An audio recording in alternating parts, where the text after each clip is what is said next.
Something very interesting has happened. And again, I heard Hillary Clinton via XM today on ABC News saying this is a big step for globalism. I've seen Herman von Rompuy, the head of the EU, who met many times with Muammar Gaddafi in the last year, praising the fact that the UN ordered this new kinetic military action, not allowed to call it a war, very Orwellian term, and that this shows how the nation state is basically dead. That the UN gives the order, and the individual countries are not consulted. Their militaries are now bound to the UN and NATO, and the war starts, and the U.S. Congress was not even consulted. And they're now admitting what I pointed out a week and a half ago when all this started. I said, this is a big deal. At least George Bush went and got a sign-off from Congress for military force.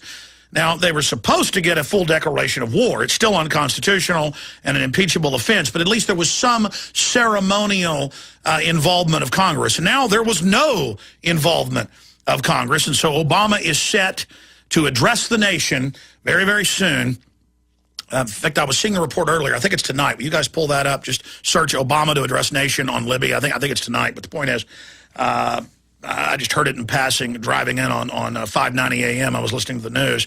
I meant to check that when I got into the studio. But the point is that all of this is happening. And they know people are getting upset about this on the left and the right in that controlled paradigm. So we need to discuss that further. And I'm going to go to your phone calls here in a moment. But big things are happening. And our own media is not really reporting on this. Sure, it's in the Associated Press. Sure, it's in the Financial Times of London. But it's just on the back burner. Egyptian government bans protest. That's the Financial Times of London headline.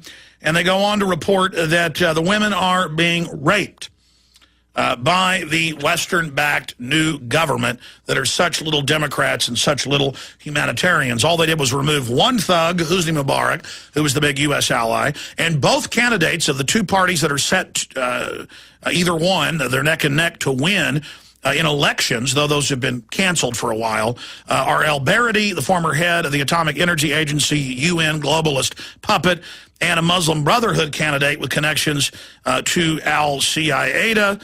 And, of course, al-Qaeda is on record. Even Glenn Beck has a headline that inadvertently the U.S. is backing al-Qaeda in Libya. No, there's nothing inadvertent about it. In fact, let me find the actual headline on that instead of just paraphrasing it. It's an accident that al-Qaeda is involved. Oh, really? Well, I've got the Fox News headline from last October.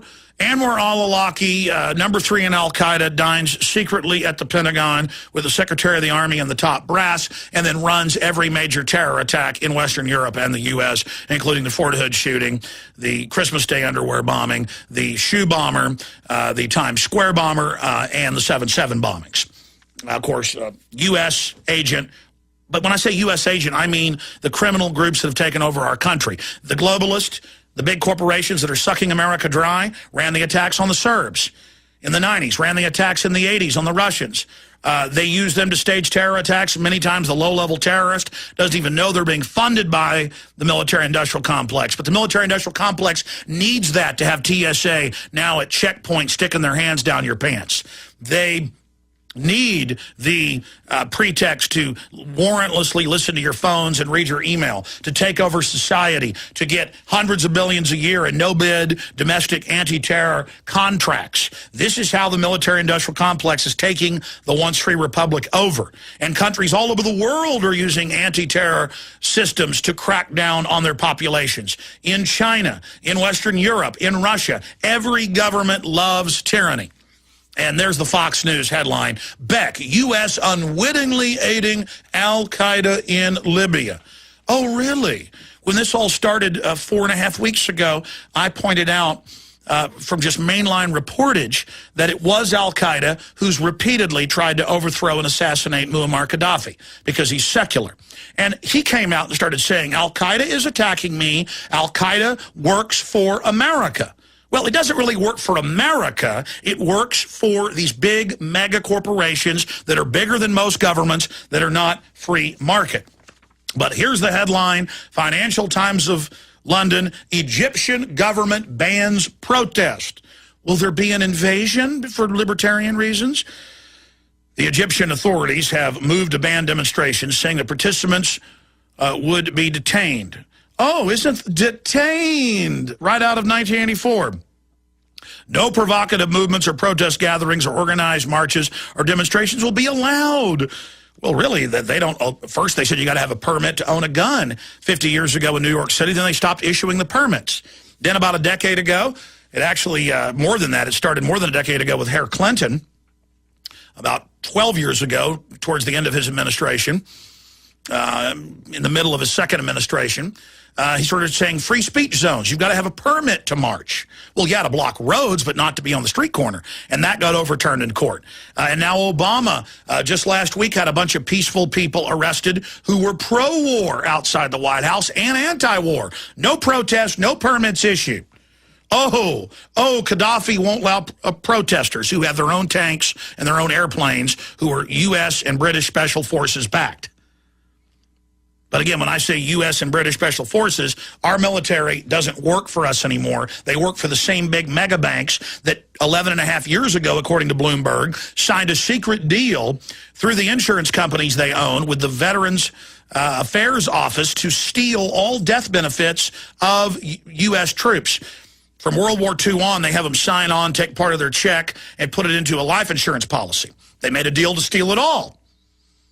Are those terrorists? You bet they are. But see, I'm not supposed to talk about that. To be patriotic, I just sit down, shut up, and go along with what the system puts out.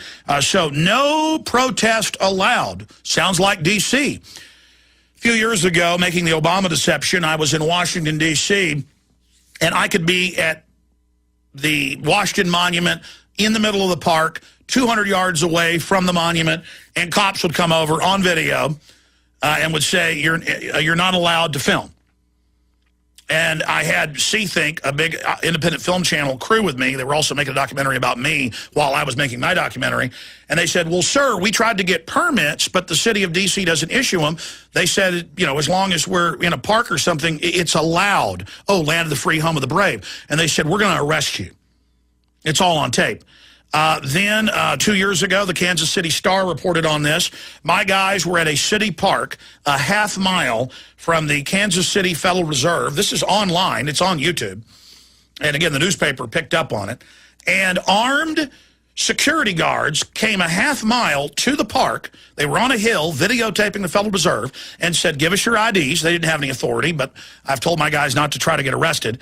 And they went ahead and gave security guards, federal security guards, off their jurisdiction, their IDs, and they said, now go. And they said, no, man, we're videotaping. We're making a film about the Federal Reserve. And they put their hands on their guns and said, go or else. And my guys left. But see, that was the death of America right there. That's the death of America. We had Austin police, along with the feds, when they were having a federal news conference up there when Joe Stack reportedly flew that plane in. And they first said, move off the property, even though the rest of the press could be there. And we told them who we were with. You know, we're big media. But even when we're small media, so what? Then get off the street. Then just don't videotape, period. See, it's all about, we got guns, we're the government. You're the little people. And so that's what's happening now in Egypt. But the globalists, oh, the North Vietnamese are bad, they torture, but we're good when we torture. It's all this doublespeak. All right, I'm done ranting on that front, just pointing out the hypocrisy. James, Sean, Timber, Joe, and others. First-time callers today, 877-789-ALEX. And if you're a foreign caller and can't get through on the regular toll-free line, you can just dial 512-646-1776 with a U.S. country code in front of it. Your calls and a ton of news straight ahead. Do you understand how dark it is? How far down the line we are? How late it is? Blasting out on the AM and FM dial, global shortwave, satellite, XM, you name it. We are also the #1 radio show, according to Shoutcast and many other indexes, with more than 1 million live internet listeners, podcasters, you name it, every day, and growing 6 days a week. Thank you for joining us. I want to go to Murph in Canada, Mohammed in the UK, James, Sean, Timber, Joe, Jake, John, Dungeon Master, Elliot, so many others. And we're going to have nothing but open phones throughout the rest of this hour and the next hour with key news interspersed. But just finishing up with being all over the country and having security guards, police, when you're on street corners or at public parks or at public events, they will walk right past big mainstream news trucks and go to a crew who are nicely dressed with professional cameras, peacefully videotaping, and say, "Give me your ID." You give it to them. "Turn the cameras off and get out of here." I mean, how many videos have I posted of New York cops doing that? And you're like, well, "Officer, this is America. You want to go to jail?" And I've been to jail in New York. And it's just, they revel in stomping on the First Amendment. They see you as an enemy. They love it. Hey, cops, security guards, do you think if I don't have my First Amendment, your kids are going to have theirs, or you're going to have yours, or that you're going to have your financial rights, or your right to due process? These rights belong to all of us. These are precious, fought for by our founders. Liberty's very rare. Why? Why? They're just taught, and they hire people that hate liberty. And America, by every yardstick, is more and more losing its liberties. We have to stand up and fight for every square inch of these by saying no. I mean, I remember I was protesting Rick Perry. It's in my film Endgame at the end. But it's all over the web, and local news picked up. And it was only about 100 of us, a little impromptu protest to Perry, that I announced that day. The fact that he went to Bilderberg Group, which was a violation of the Logan Act, federal law. And I went to protest, and about 100 of us were not blocking the hotel entrance. We're not blocking the driveway. We're sitting there. And I know the Austin police have lost a lot of lawsuits, so have the state police here in Austin over the years for arresting people who were protesting without a permit. You only need a permit, folks, if you're the Macy's Day Parade want to take over roads, and then that's reasonable because you're blocking traffic. And the cops come over, and they get riot police out. And they say, "You see them down the street? We're going to arrest all of you." And I said, "Well, officer, I'm going to have to sue you personally. Don't do this to you and your own family. Don't make me sue you, and don't take my rights away. Don't take your rights away. These are your rights, too." And the cop said, "Okay, I'm going to arrest you." I said, "Go ahead. I'm going to sue you. I promise. You'll beat the rap, but you won't beat the ride." I shouldn't have to sit there and literally show my teeth. It's on video. It's all over the web. And literally get in that cop's face and say, "Go ahead then, make my day." I shouldn't have to do that with that commander. He should respect the republic. That's what makes America special. I don't want to be your enemy, cops. I'm sure you're fun to go, play paintball with or go deer hunting. Aren't you red-blooded too? Just leave me and my rights alone. They're your stinking rights as well. But the way that the D.C. and New York cops especially relish threatening you, relish treating you like garbage, they're doing this to themselves. All right, I'm done ranting. It's just, it's so amazing to see this happening. Murph in Canada, you're up first. Go ahead. Hey, Alex. I just got a question about Libya. It sort of seems like the globalists are sort of, they're just getting their foot in the door in the region. Like they're almost gearing up for a war there, and they're sort of positioning themselves there. I was just wondering what you guys sort of thought about that.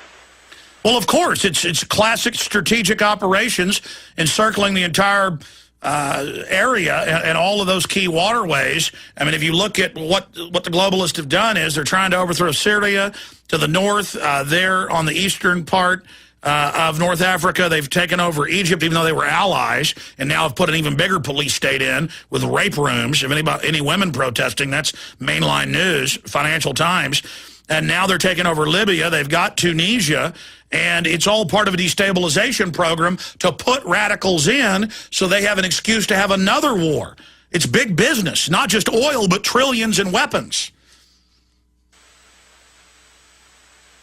Yeah, no kidding. I mean, I know, it's unbelievable. I can't believe these guys. Oh, but it's humanitarian, and they just decided to invade 2 weeks ago after Gaddafi said he was going to hurt people and was going to go after the rebels, and then it's admitted in the fine print that the West had special forces in there starting the whole thing, and then it was planned years ago. Wesley Clark has come out and said that. I appreciate your call.